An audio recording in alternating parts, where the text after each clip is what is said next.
काय आपल्याला सूचना केलेल्या आहेत आणि आपण काय नेमके त्यांच्यासमोर म्हणणं मांडलं? कारण आता ही युद्धाची स्थिती दिवसेंदिवस भीषण आणि भयानक होत चाललेली आहे. तर त्या संदर्भात सर्वकडून आम्हाला सर्व हॉटेल व्यावसायिकांकडून कॉल आलेले की काय करायचं पुढं. आम्ही देखील संभ्रमावस्थेत पडलो आणि आज म्हटलं फायनली कलेक्टर साहेबांची मीटिंग घेणं गरजेचं आहे. आपल्या ऑफिसरना पण आम्ही भेटणार आहे. तर त्यांना विचारले की काय करायचं नेमकं, आम्ही काय स्टेप घ्यायची. तर त्यांचं म्हणणं आहे की केंद्र शासनाचा कडून ज्या पण सूचना पुढच्या येत नाहीत तोपर्यंत आम्ही काही करू शकत नाही. कारण सप्लाय सगळा त्यांच्या हातात आहे. जरी किती काही म्हटलं तरी लोकल जे घरगुती सिलेंडर वापरतात, घरगुती लोकांसाठी ते सप्लाय देणार आहेत, हॉस्पिटलसाठी देणार आहेत, एज्युकेशन हबसाठी देणार आहेत. पण कमर्शियल म्हणजे इंडस्ट्री किंवा हॉटेल करता त्यांनी आता थोडेसे निर्बंध घातले आहेत. कारण जोपर्यंत सप्लाय सुरळीत होत नाही तोपर्यंत ते काही शाश्वती देत नाहीत.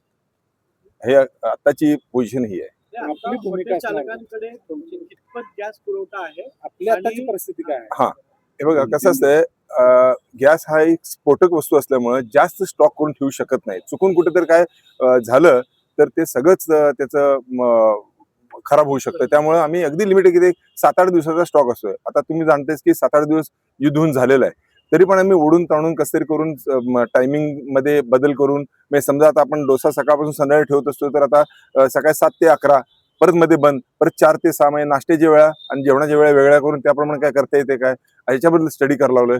कोळशाच्या शेगड्या वापरता येतील का, डिझेलचं किंवा आणि काय पर्यायी व्यवस्था सोलारवर काय करतील का, ह्याचा आता अभ्यास चालू आहे.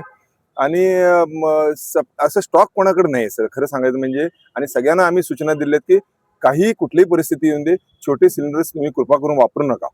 कारण नागरिक आणि कोल्हापूरच्या करवीर वासियांना कुठेही आपल्या कडून त्यांना त्रास होता कामा नये.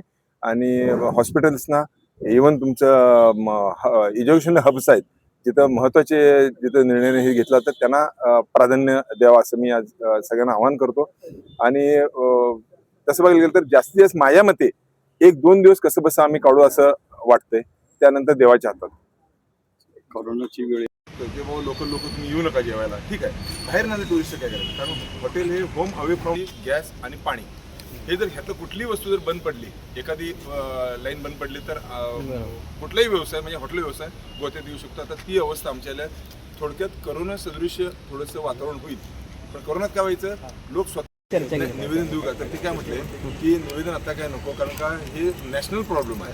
तुम्ही निवेदन त्यांना मी ठेवणार. तर आम्ही त्यांना काय म्हटलं की सगळ्यात महत्वाचं काय आहे